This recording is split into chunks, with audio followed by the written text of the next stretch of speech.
Hello students, today we will learn another theory of coordination compounds, that is valence bond theory or VBT. So valence bond theory or VBT of coordination compounds.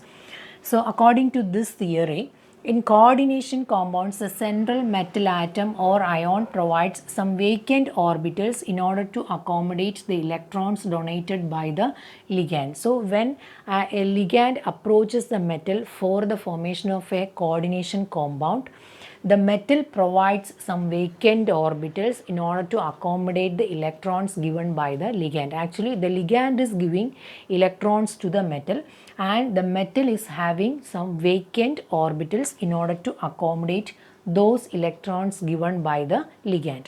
Then the second point is the vacant orbitals of the metal undergo hybridization to form a set of new orbitals called hybrid orbitals.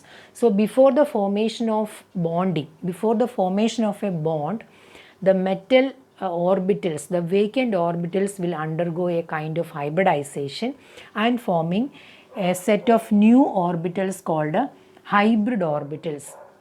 So according to the hybridization, the type of hybridization gives the shape of the compound. So there are different types of hybridization we know. So it may be sp3 hybridization or sp3d2 hybridization. So according to the hybridization, it gives the shape of the complex compound. Then comes the third point, the vacant or hybrid orbitals of metal. Vacant hybrid orbitals of the metal overlap with the filled orbitals of the ligand. The ligand can donate an electron pair for bonding to form ligand metal coordinate bond. Actually, the bond is a coordinate bond. It is neither ionic nor covalent. It is coordinate in nature, where the ligand is only giving electrons to the metal for the formation of a bond. So that is actually called a coordinate bond.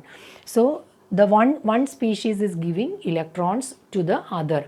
The other metal will not give any electrons for the formation of bond. So no electrons are given by the metal, but the electrons are only given by the ligand.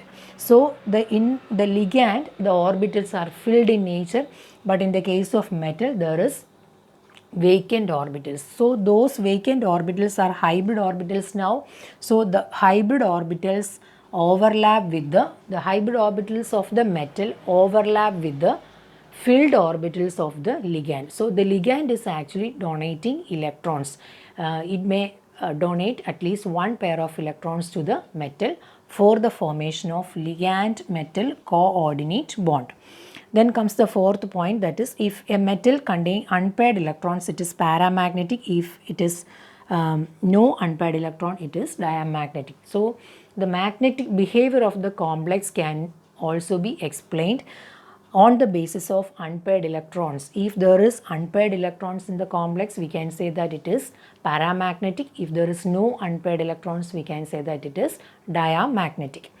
And also we can say, according to the coordination number, the hybridization takes place. So if the coordination number is 4, if the central metal is having a coordination number 4, the hybridization may be sp3 or dsp2. So two types of hybridization can be possible for coordination number 4. If the hybridization is sp3, the geometry or the shape of the complex will be tetrahedral. So if it is dsp2, the geometry is square planar. In the case of coordination number 5, the hybridization will be sp3d and the geometry will be trigonal bipyramidal.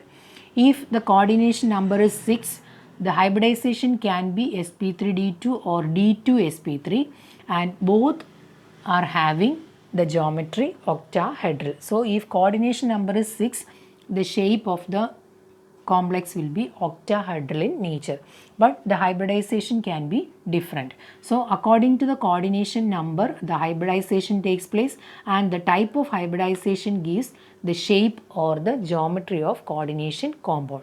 So on the basis of valence bond theory, we can explain the geometry and magnetic behavior of different complexes. So the application of VBT will be explained in the next class.